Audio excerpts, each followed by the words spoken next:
Si les combinaisons sèchent encore, c'est que la nuit a été longue. À Cailleux-sur-Mer, une dizaine de sauveteurs bénévoles ont été déployés à la recherche des kayakistes disparus. L'opération a duré 6 heures.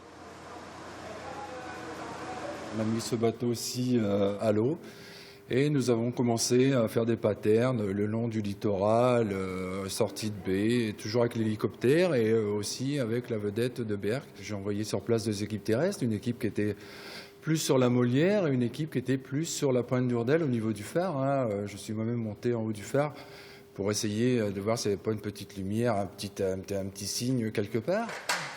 Un important dispositif a été mis en place, mais pour David, plus que la dangerosité, la principale difficulté était l'étendue de la zone de recherche.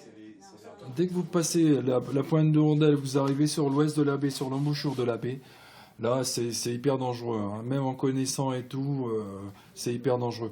Donc après, la difficulté pour les moyens, hein, c'est cette zone de recherche-là, hein, qui est énorme. Les bancs de sable et tout, c'est difficile pour les secours.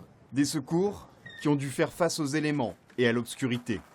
Michel Soupli était sur terre pour coordonner l'équipe de sauveteurs.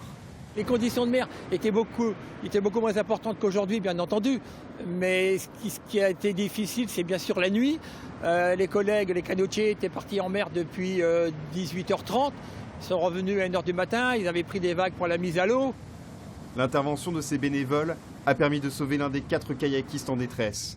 Pour beaucoup de ces sauveteurs, cet accident restera comme le pire qu'ait connu la baie de Somme.